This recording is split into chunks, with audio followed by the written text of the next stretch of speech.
नमस्कार मेरे प्यारे विद्यार्थियों। तो अपन भौतिक प्रदेशों के बारे में चर्चा कर रहे थे।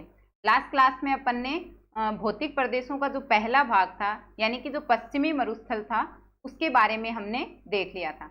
तो आज की क्लास में हम स्टार्ट करते हैं दूसरा भौतिक प्रदेश जो कि था अरावली पर्वतमाला। तो अरावली पर्वतमाला के बारे में आज की क्लास में हम डिस्कस करने वाले हैं। अगर अरावली पर्वतमाला यानी जो अरावली भौतिक प्रदेश है जिसे कि मध्यवर्ती अरावली भी बोला जाता है, क्योंकि लगभग राजस्थान के मध्य में स्थित है इसलिए इसे मध्यवर्ती अरावली भी बोला जाता है। तो इसके बारे में हम देखने वाले हैं विस्तार से।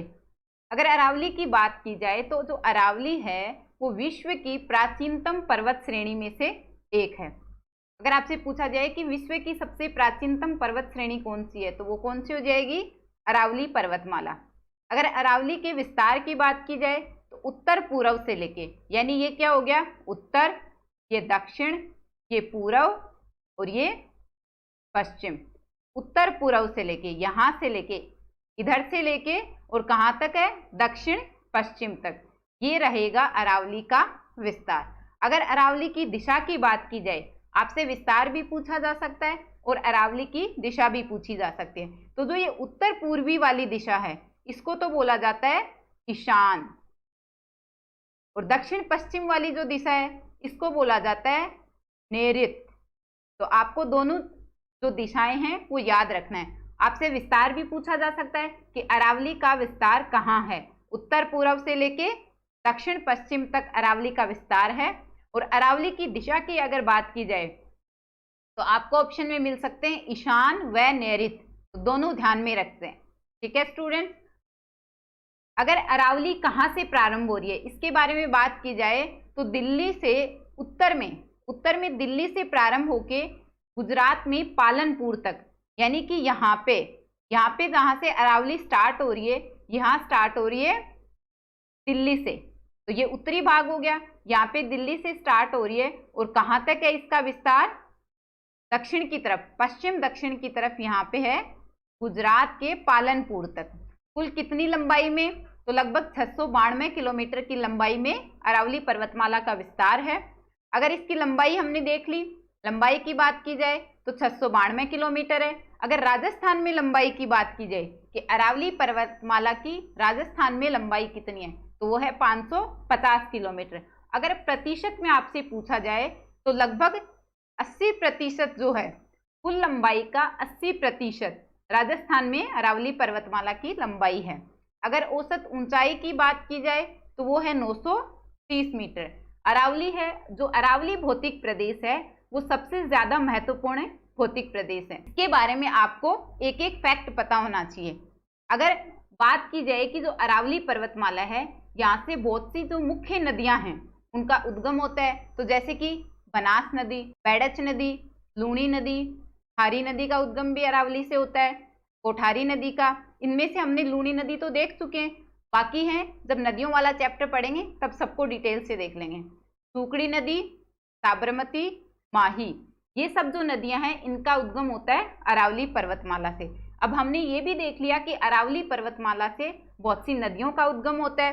तो अरावली क्या कहलाती है? एक प्रमुख जल विभाजक है। क्यों है अरावली प्रमुख जल विभाजक? क्योंकि इसके अरावली के दोनों ओर, यानी कि अरावली के पूर्व में भी और अरावली के पश्चिम में भी, अरावली के दोनों तरफ नदियां बहती हैं। अभी हमने देखा है कि अरावली से बहुत सी महत्वपूर्ण नदियों का उद्गम हो रहा है। तो अरावली के पूर्व में भी नदियां बह रही हैं और अरावली के पश्चिम में भी नदियां बह रही हैं। तो अरावली के दोनों तरफ नदियां बह रही हैं। तो अरावली क्या हो गया? एक प्रमुख जल विभाजक। अरावली को क्या बोला जाता है? एक प्रमुख जल विभाजक। ये आपसे पूछ लिया जाता है। अगर निर्माण काल की बात की जाए, ये हमने पहले भी देखा है कि अरावली का निर्माण काल क्या है, तो वो है प्री कैम्ब्रियन काल में अरावली का निर्माण हुआ था। अगर अध्ययन की दृष्टि से बात की जाए कि जो अरावली पर्वतमाला है उसके कितने भाग हैं, तो हम देखते हैं अध्ययन की दृष्टि से अरावली पर्वतमाला के मुख्यतः 3 भाग हैं। कौन कौन से हैं? उत्तर में स्टार्ट हो रही है, राजस्थान की बात कर रहे हैं तो वहां पे जहां से स्टार्ट हो रही है उत्तरी अरावली, बीच वाली होगी मध्य अरावली और नीचे वाला जो भाग है वो हो गया दक्षिण अरावली। तो नाम आपको आसानी से याद हो जाएंगे। उत्तर में जहां से स्टार्ट हो रही है उत्तरी अरावली, बीच वाली मध्य अरावली और नीचे वाली दक्षिण में जो है वो दक्षिणी अरावली हो गई।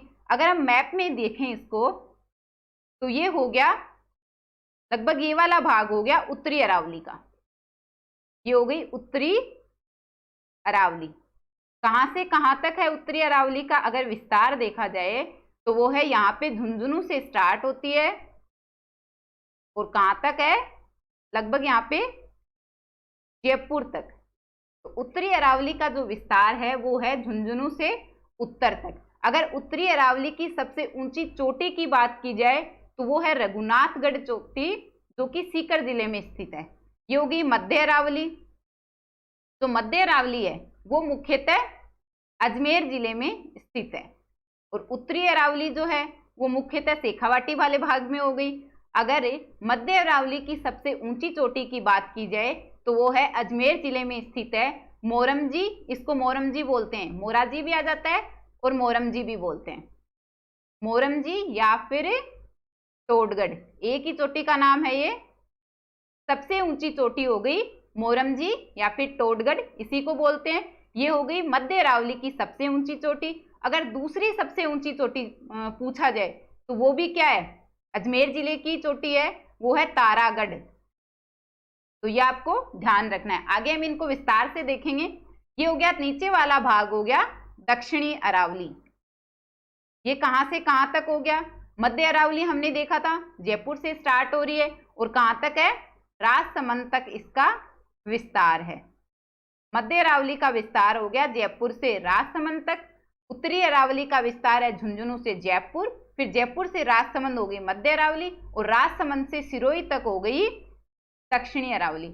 अगर दक्षिणी अरावली की सबसे ऊंची चोटियों की बात की जाए तो सबसे ऊंची चोटी तो है गुरु शिखर, जो कि सिरोही में स्थित है, और पूरी अरावली की भी सबसे ऊंची चोटी कौन सी है, गुरु शिखर चोटी है। जो दक्षिणी अरावली है उसमें प्रमुख चोटियां हैं अरावली की, वो कौन कौन सी हैं, शेर चोटी हो गई जो कि सिरोही में स्थित है, देलवाड़ा सिरोही में, जरगा उदयपुर में है, अचलगढ़ है ये भी सिरोही में स्थित है। तो अरावली की बहुत सी प्रमुख चोटियां हैं जिनको हम आगे देखने वाले हैं और आपको याद भी होनी चाहिए, क्रम के हिसाब से आपको याद होनी चाहिए कि अरावली की प्रमुख चोटियां और उनका क्रम एग्जाम में पूछ लिया जाता है, बहुत बार पूछा जाता है। वैसे भी अरावली भौतिक प्रदेश से सबसे ज्यादा क्वेश्चन बनते हैं, तो इसको आपको अच्छे से पढ़ना है। अब हम देखते हैं उत्तरी अरावली को विस्तार से देखते हैं। अगर उत्तरी अरावली के विस्तार की बात करें तो वो हमने देख लिया था, झुंझुनू जिले से लेके जयपुर जिले तक अरावली पर्वतमाला का जो उत्तरी वाला भाग है, उत्तरी अरावली का विस्तार है। इसमें मुख्यतः कौन कौन सी पहाड़ियां शामिल हैं, शेखावाटी की पहाड़ियां हो गया, तोरावाटी की पहाड़ियां। शेखावाटी में हमने देखा था सीकर, चूरू, झुंझुनू ये वाले जिले आते हैं। तोरावाटी हमने लास्ट क्लास में देखा था, सीकर और झुंझुनू जिले में जो कांतली नदी का अपवा क्षेत्र है वो क्या कहलाता है, तोरावाटी कहलाता है। तो तोरावाटी की पहाड़ियां हो गई, शेखावाटी की पहाड़ियां हो गई, और जयपुर व अलवर की जो पहाड़ियां हैं ये मुख्यतः उत्तरी अरावली में स्थित हैं। उत्तरी अरावली की सर्वोच्च चोटी हमने देख ली, क्या है, रघुनाथगढ़ चोटी है, सीकर जिले में स्थित है। अगर इसकी लंबाई की बात की जाए तो 1055 मीटर रघुनाथगढ़ चोटी की ऊंचाई है, जो कि उत्तरी अरावली की सबसे ऊंची चोटी है। अब देखते हैं मध्य अरावली। मध्य अरावली का विस्तार हमने देखा था जयपुर जिले से लेके राजसमंद जिले तक। मुख्यतः कौन से जिले शामिल हैं, मुख्यतः इसमें अजमेर जिला शामिल है। इसकी सर्वोच्च चोटी है वो भी अजमेर जिले की टोडगढ़ या फिर जो मोरमजी इसी को बोला जाता है। इसकी ऊंचाई कितनी है, लगभग 934 मीटर इसकी ऊंचाई है। अगर दूसरी सबसे ऊंची चोटी की बात की जाए मध्य अरावली की तो वो है तारागढ़ चोटी, और ये भी कहाँ स्थित है, ये भी अजमेर जिले में स्थित है। तो मध्य अरावली का जो विस्तार है वो मुख्यतः अजमेर जिले में है। फिर है दक्षिणी अरावली। दक्षिणी अरावली हमने देखा था राजसमंद से लेके सिरोही तक। तो आप मैप को उत्तर से देखना स्टार्ट करो। सबसे पहले उत्तरी अरावली झुंझुनू से स्टार्ट हो रही है जयपुर तक, फिर मध्य अरावली जयपुर से राजसमंद तक, फिर राजसमंद से लेके सिरोही तक दक्षिणी अरावली हो गई। ये जो दक्षिणी अरावली है वो मुख्यतः सिरोही जिले में, राजसमंद जिले में और उदयपुर जिले में, यहाँ जो दक्षिणी अरावली है इसका विस्तार है। अगर दक्षिणी अरावली की सबसे ऊंची चोटी की बात की जाए तो वो है गुरु शिखर चोटी, जो कि सिरोही जिले में स्थित है।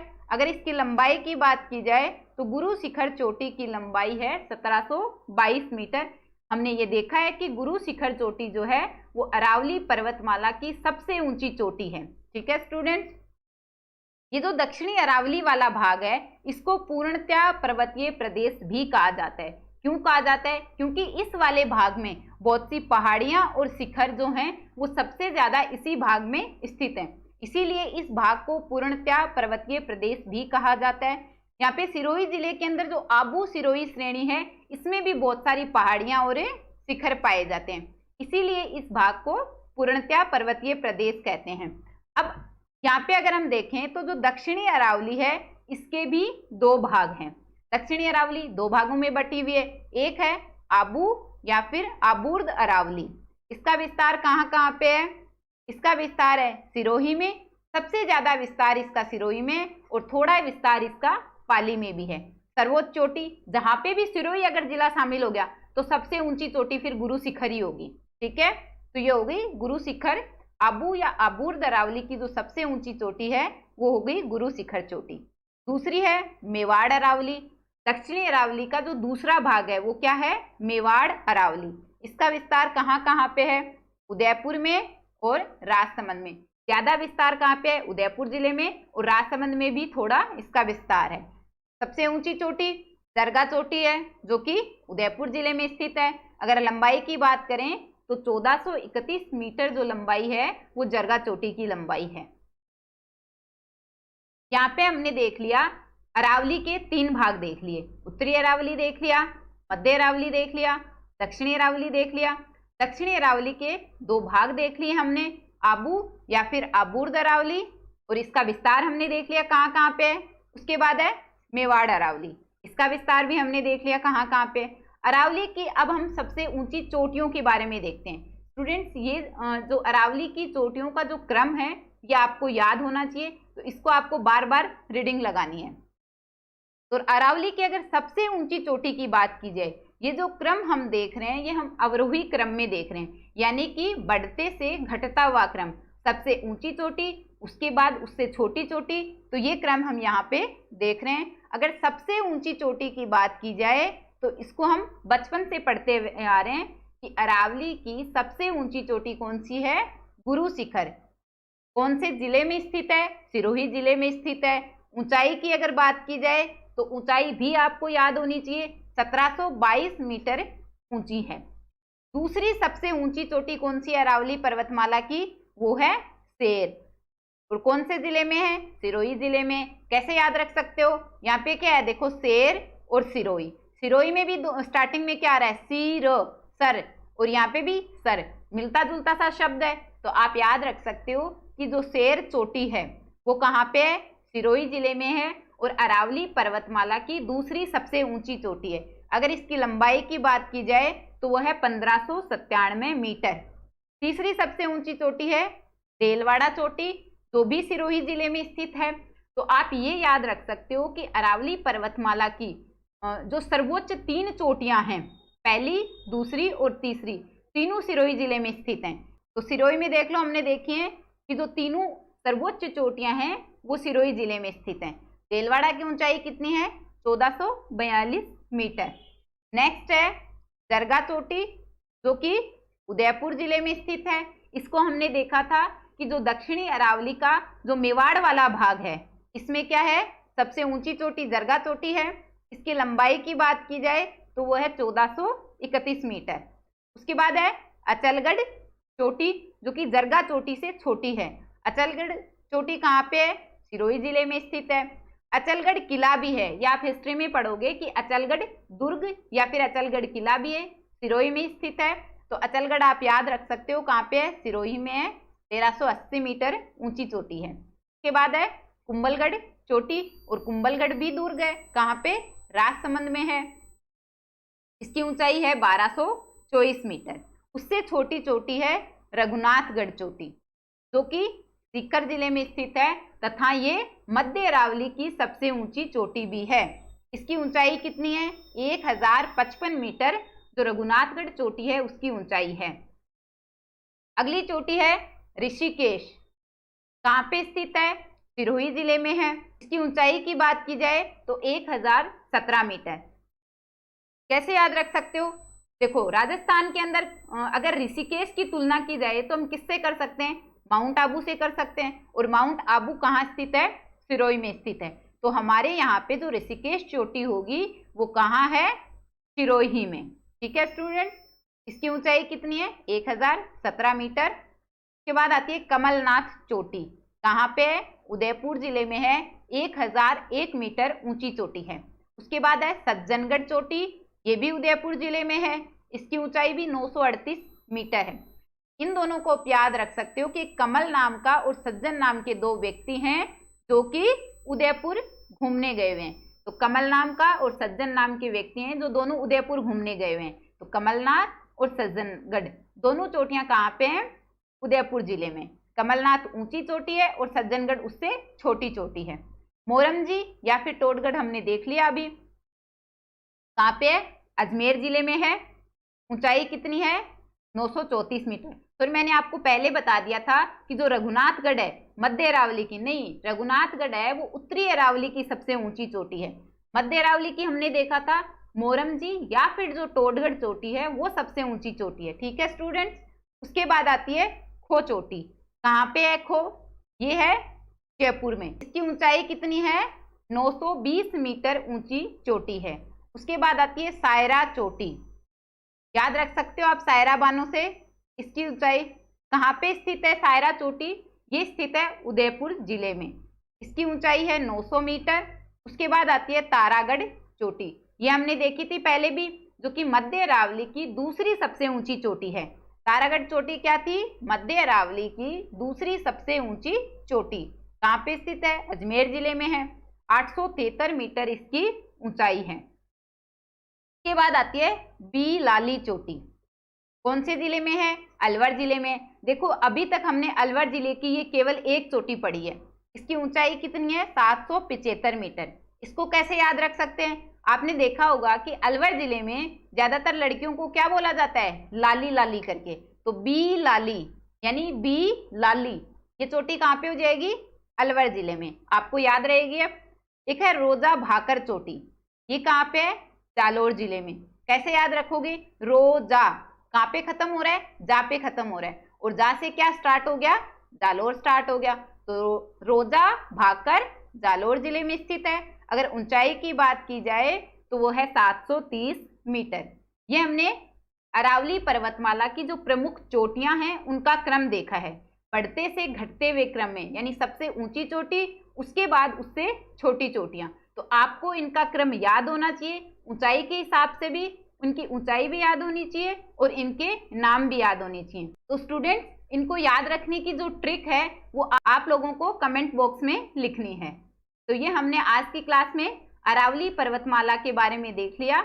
आगे भी अरावली पर्वतमाला के बारे में हम देखने वाले हैं। अरावली के भी प्रमुख दर्रे देखने वाले हैं, अरावली की विशेषताएं देखेंगे। उसके बाद हमारे पूर्वी मैदान वाला जो भौतिक प्रदेश है वो बचा हुआ है, और उसके बाद हमारा हड़ौती वाला जो भाग है वो बचा हुआ है। तो जो राजस्थान ज्योग्राफी में जो भौतिक प्रदेश वाला चैप्टर है ये सबसे ज्यादा बड़ा चैप्टर है, और क्वेश्चंस भी इसमें से सबसे ज्यादा पूछे जाते हैं। तो इसको आपको अच्छे से पढ़ना है। ठीक है स्टूडेंट्स, आज की क्लास में हम इतना ही करते हैं, बाकी काम नेक्स्ट क्लास में कंटिन्यू करेंगे।